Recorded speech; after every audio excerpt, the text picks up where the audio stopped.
Mulher, Virtude e Fé. Um oferecimento Cargolift.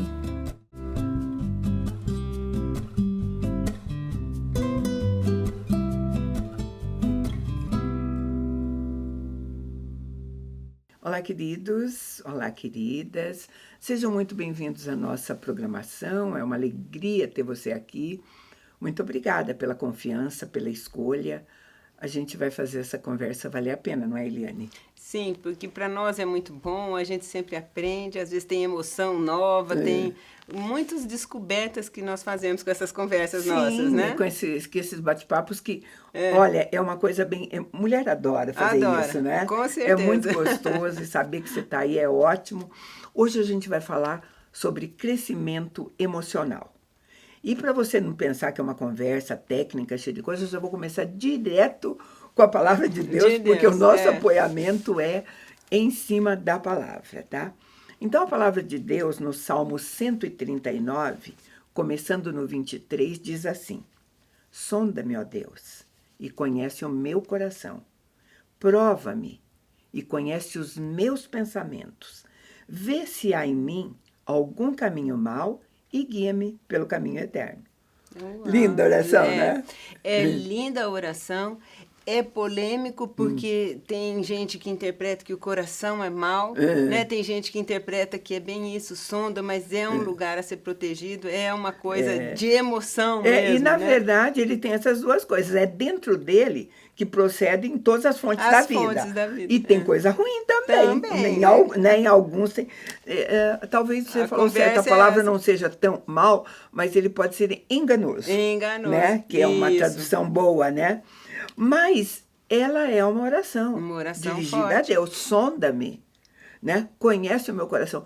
É uma oração, eu penso que necessária, porque a gente não conhece o nosso coração, ou nós podemos nos enganar a respeito dele, não é? Isso. E é um processo também, às vezes a gente conhece, mas é 10% do que seria um total, né? Às vezes você está buscando conhecer, né? E se engana de vez em quando, e pode conhecer mais, né? Pode. Agora, fazer uma oração assim é um compromisso bem sério, porque você está pedindo àquele que conhece tudo, sondar e te devolver.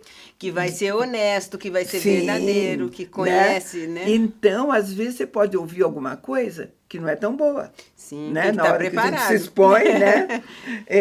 Porque crescer, o nosso assunto é crescer emocionalmente. Então, eu digo, por exemplo, você pode pegar a expressão inteira, crescimento emocional. Crescimento emocional. Digita no Google que vai aparecer a definição do que é crescimento emocional, tá? E, aliás, deve ser bem consultado ultimamente, né? Porque é um assunto que em pauta, é de interesse, né? De todos. Então, eu vou ler para você, se você nunca fez isso, nunca procurou no Google, né? Porque a gente sempre, para conversar, a gente faz pesquisa, a gente se prepara. A gente se prepara. Tá? Então, diz assim, crescimento emocional é um processo que permite a expressão das emoções imaturas.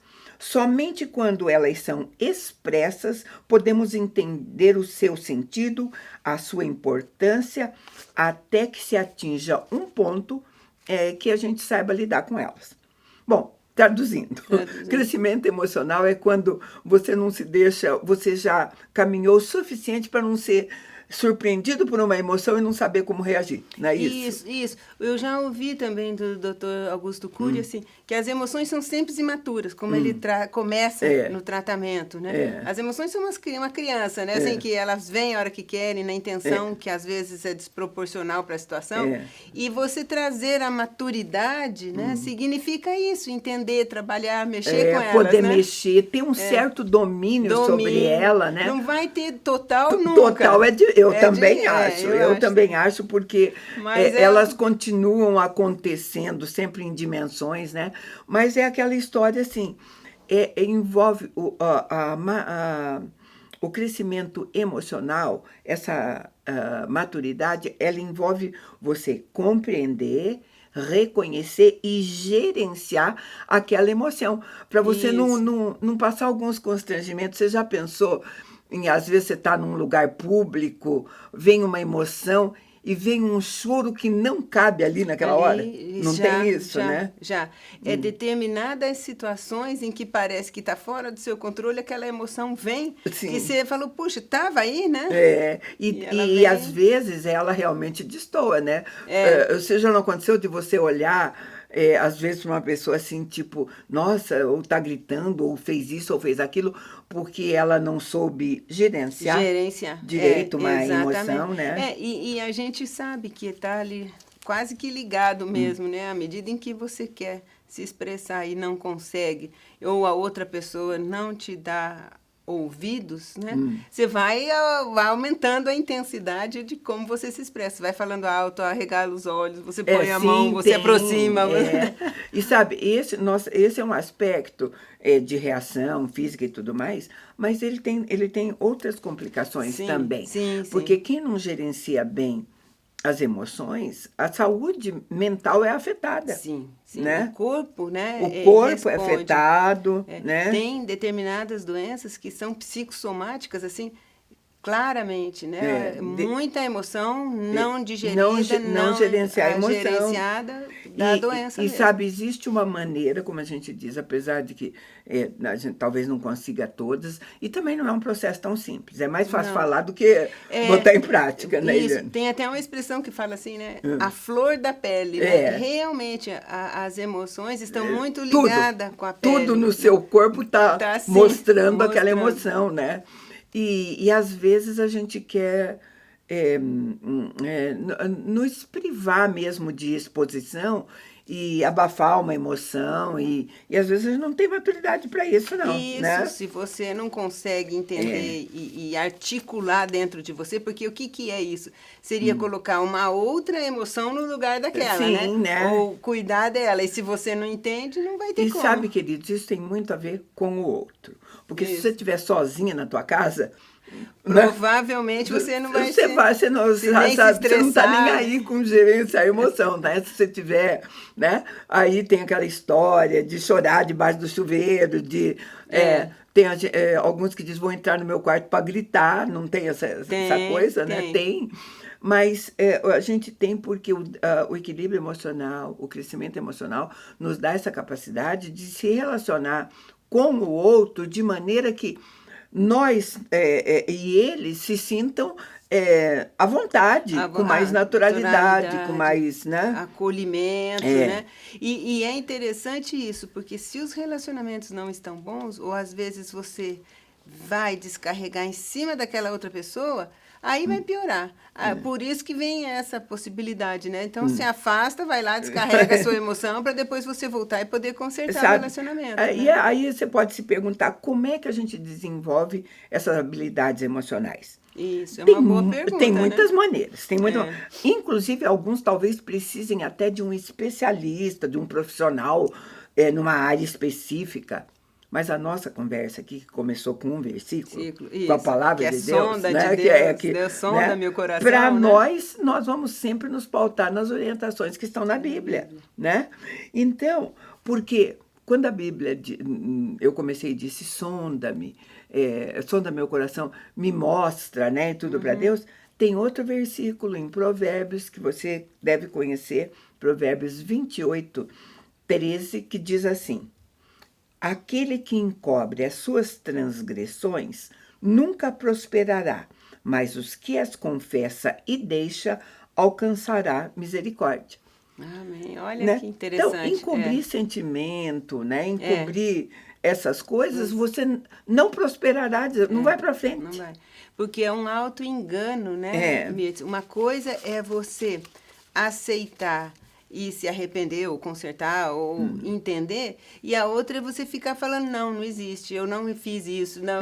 Então, assim, é a negação, uma trava, né? Trava a negação que vai travar, que vai chegar no físico, e vou te falar que doenças como síndrome de pânico, estresse, depressão, desordem de humor, porque desordem de humor já foi catalogado como doença também, né? Esse alto e baixo borderline, ou então chora, qualquer coisa assim. ou então não consegue manter o foco, né? Esses TDAHs que não focam nas coisas, sabe, né? Todas essas áreas, às vezes, elas têm uma ponta de sentimentos que não foram trazidos à tona, que não foram revelados, que foram encobertos, né? Porque fica claro, né, Mirtes, hoje com toda a medicina e esse avanço da neurociência, que tem tudo a ver com a dopamina, com os hormônios e os é uma conexão enorme. Isso, e vai causar um desconforto mesmo, vai causar uma emoção exacerbada, né? Inclusive, você não vai saber defini-la. É quando uma pessoa diz para você assim, ai, não estou bem hoje. Aí você pergunta, o que é que você tem? Ela fala, não sei. Não estou bem. Né? Ou está um negócio aqui, ou é um negócio aqui, enfim. Estou com tontura, não dá. Mal. E às vezes, e quando tem sintomas como esse, que a Eliane falou, aparece uma tontura ou uma coisa, você até procura médico, faz todos os exames e não dá nada. E não dá nada. Sabe? Não dá nada, não dá... Né? Sabe? Aí a gente precisa sondar mais fundo. É igual quando você quebra o braço, você tem que fazer um raio-x para dimensionar a fratura. A fratura. Porque você só sabe que quebrou. Que quebrou, que está doendo. Está doendo. Aí você tem que dimensionar para ver a extensão dessa fratura, né? O tamanho do trauma, tudo para tratar. Com a nossa vida emocional é assim. Aparecem os sintomas externos e você tem que ir lá para dentro. Né? Saber o que é, né? Saber o que está acontecendo. Isso. Trazer à luz, queridos. Trazer à luz mesmo, principalmente se são raízes ruins, né? Ruins, isso.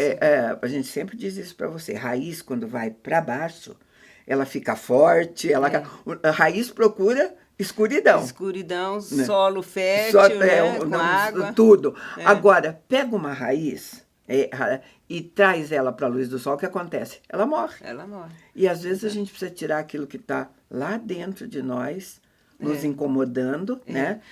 Trazer a luz da palavra principalmente. Mesmo, né? E acho que a gente tem que ressaltar assim, né, mesmo também, se às vezes é um relacionamento, que é como nós falamos, que os relacionamentos que complicam as nossas emoções, né? Se é um relacionamento externo que você pode trabalhar de uma maneira esporádica ou simplesmente deixar, é uma coisa. Mas e se é dentro da sua casa? Se é com uma pessoa próxima, querida, que é difícil... Porque não tem como. Vamos supor que se você tem um filho com qualquer coisa, um filho bipolar, ele não é curado e você, se não souber lidar com ele, você vai adoecer também. É o que a gente chama de codependência, né? E tudo mais, né? Eu tenho estudado e um dos casos mais complicados que a gente vê é filhos com autismo. Tem um leque de profundidade, né? Mas os casos mais graves ou assim, as mães têm um nível de estresse, acho que um dos mais altos, quase como que de guerra lá, de soldados que voltam de guerra, porque assim, de tão complicado que é, e essa mãe tem que cuidar desse filho, mas é um nível de emoção muito complicado, e é mais alto mesmo, porque numa situação assim, de luta, que é qualquer coisa, você sabe que o seu estresse vai terminar quando terminar a situação. Tem uma causa externa. Tem uma causa.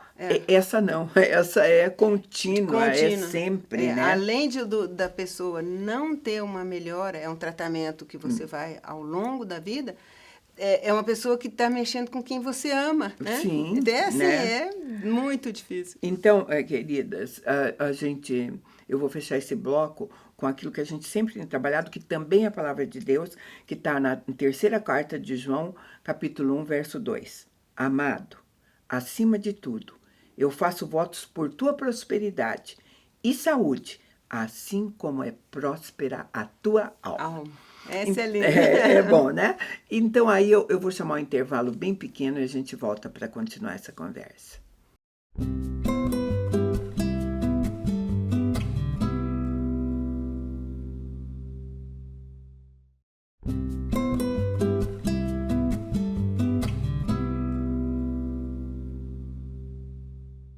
Nós estamos de volta, nós estamos falando sobre crescimento emocional, a importância disso na nossa vida nos dias de hoje. Nos dias de hoje, exatamente.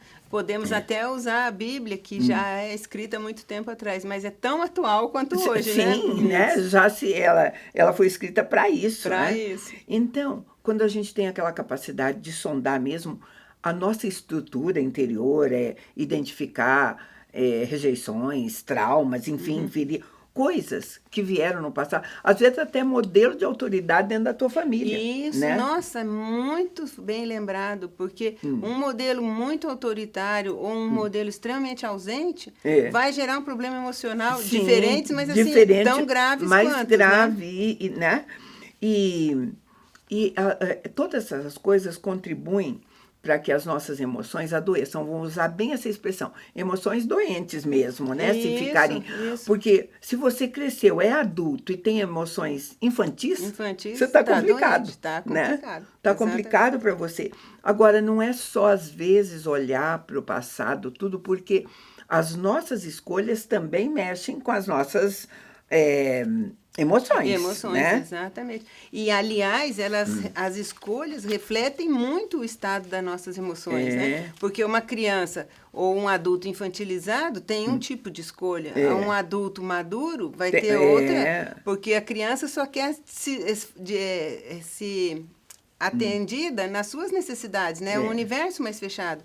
O adulto, não, ele percebe as coisas em volta, né? Deveria, né? Então, se ele é adulto maduro, ele tem que perceber. Então, a gente conversou, levantou o problema, a gente sempre tem um tempinho para sugerir como é que a gente pode lidar com essas coisas, o que a gente pode fazer, evitar, né?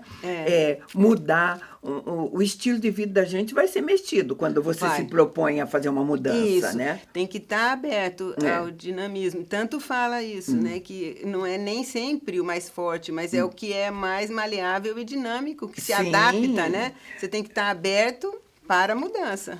Então, ou uma das coisas principais, realmente, falar que está aberto para a mudança, é sair da passividade. Isso, né? Certamente. Os passivos realmente vão ficar muito no mesmo lugar, né? Vão. A história do deitado em berço esplêndido, né? Do nosso. Não, e até para nós cristãos, gente, até para nós cristãos, a frase "estou esperando em Deus, esperando sentado", é complicada, né? É complicado. Porque existe uma esperança, né, Mendes? Que a gente sabe que é em algo que virá. Mas essa esperança não quer dizer imóvel. De passividade, imóvel. Vou dar o versículo para você. A gente que gosta, ama versículo. Mateus 11:12 diz assim: "Desde os dias de João Batista até agora, o reino de Deus é tomado pelo esforço, e os que se esforçam se apoderam dele." Olha, é isso mesmo. Sabe? É fantástico. Então, queridos, a passividade é inimiga da nossa saúde emocional, né? E da nossa saúde espiritual também. Espiritual também, certamente. Porque aí, eu gosto bastante também de Provérbios, que ele fala isso, né? Que o preguiçoso, às vezes, nem comer o que está no prato, ele tem coragem, né? Ou tem... É o auge da preguiça. É o auge da preguiça. E ele fala desse tempo de semear, tempo de colher e tempo de comer, vamos dizer, né? Que é o tempo da colheita. Como que vai comer se você não plantou? E se não tem nem coragem de comer? Sabe? E a passividade, quando ela é instalada, ela também tem dimensão, ela pode atingir outras coisas. A pessoa muito passiva, primeiro que ela não vai poder ser ajudada, né? Isso, dificilmente alguém consegue chegar a ela, né? Aí, essa passividade muito intensa, ela vai minando outras áreas. Você é passivo, você aceita coisas na área moral, né? Porque você não reage. Não reage. Né? Te falam, você assimila e fica, e vai, né? Normalmente vai conviver com alguém mais invasivo. E a pessoa não tem limite, ela vai e o outro aceita tudo, vai né? aceitando. Então, você acaba aceitando pecado, tentação e coisas assim, né? Inclusive, a passividade na família, quando ela se instala naquele que deveria ser um modelo, aí é mais forte ainda, mais forte ainda. A gente vê falar dessa passividade do pai, por exemplo, que é uma figura forte na família. Que deveria ter uma autoridade, né? Os filhos ficam sem referência, não desenvolve admiração por aquele que teria uma autoridade, né? Que uma coisa é você ter autoridade, você gostar e saber que o pai tem seus defeitos, né? Outra coisa é você não conseguir perceber esse pai em casa, né? E assim, quando também ela é instalada e você sem iniciativa nenhuma, você está dando espaço para que o outro tome iniciativa. Iniciativa, você acaba, certamente. Você acaba realmente ficando na dependência do outro. E aí tem uma outra coisa que você nunca vai descobrir o que é o prazer de fazer alguma coisa, né, Mirtz? Que é bacana esse realizar, né? Então, você vai estar sempre passivo recebendo do outro. E essa descoberta, boa ou ruim, mas lidando com ela sempre, lidando com ela, isso faz parte, né? Uma outra coisa também a respeito de você se sondar e crescer emocionalmente, que é impedimento, é o orgulho. Isso. A palavra de Deus diz que Deus se opõe ao orgulhoso e dá graça aos humildes. Sempre foi assim, né? E dá graça maior. Muitas vezes você realmente é orgulhoso e não quer expor nem para você aquilo que poderia parecer uma fraqueza, que está lá dentro, né? Exatamente, que seria até uma grandeza, né, da pessoa entender que ela não pode, ela se entender disso e falar, né?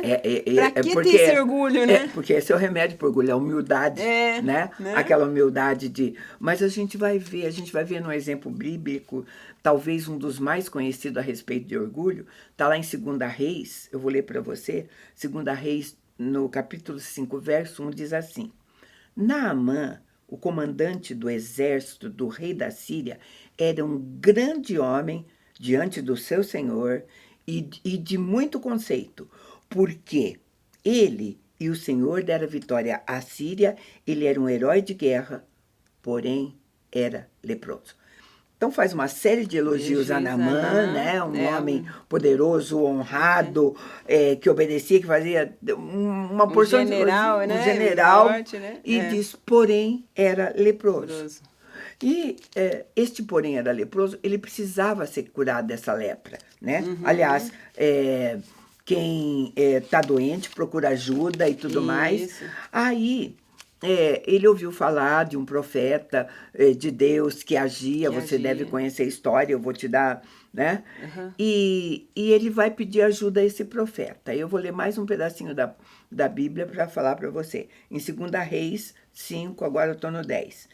Então Eliseu mandou um mensageiro dizendo, vai, lava-te 7 vezes no Jordão e a tua carne será restaurada e ficarás limpo.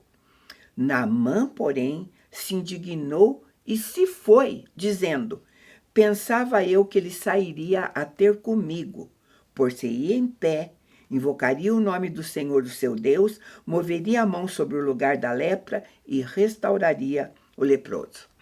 Então, olha a imagem que ele fez quando ele chamou o profeta. Eu sou um general, é importante, tudo mais, o profeta virá até mim, né? Ele tinha o quadro pronto, né? Como é que ele ia vai levantar, fazer isso. Agora o profeta falou, olha, ele quer ser curado, vai lá e toma banho 7 vezes ali no Rio Jordão. Gente, ele ficou indignado com isso. Orgulho, nós estamos falando de orgulho.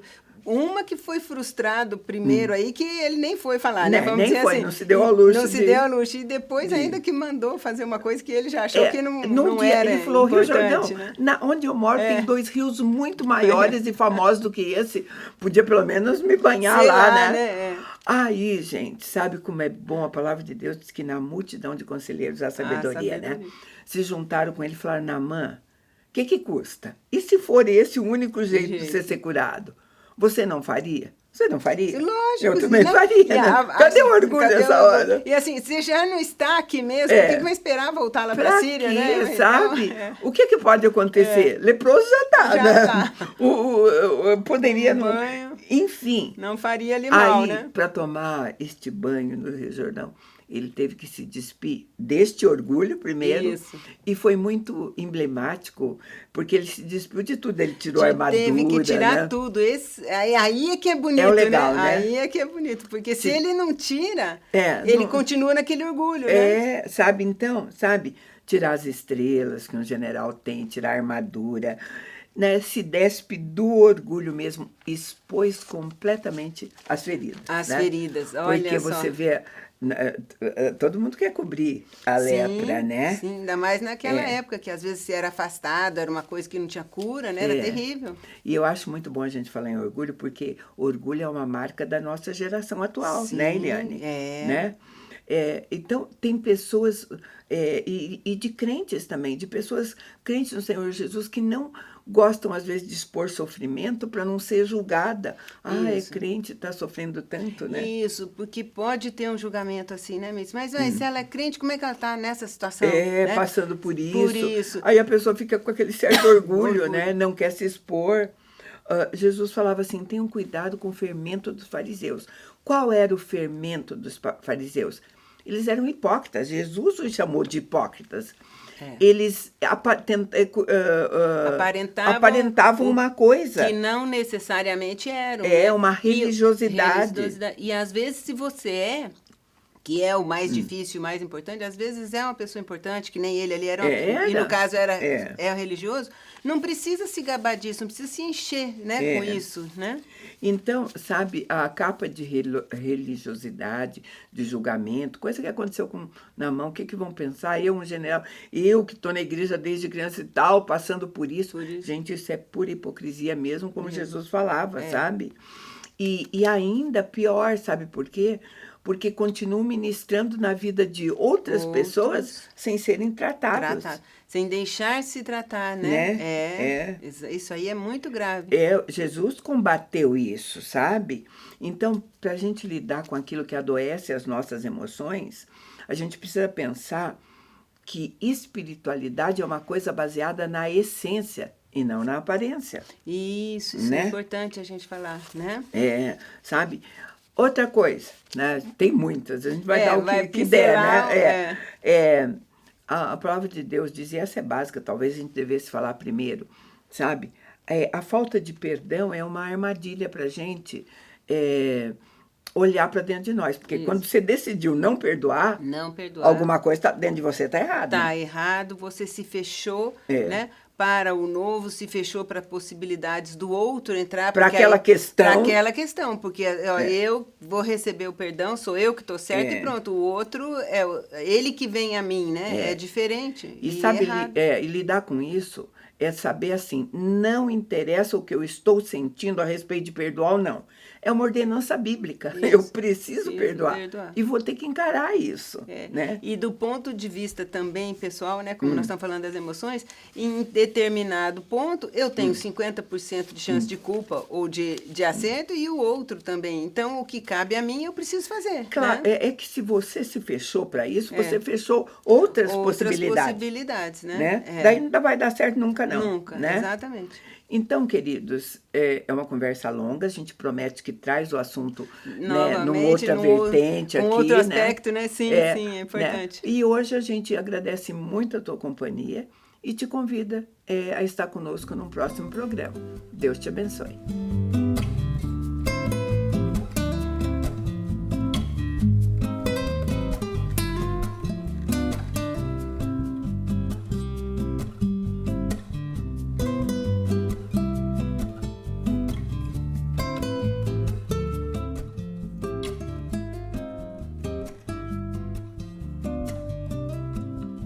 Mulher, Virtude e Fé.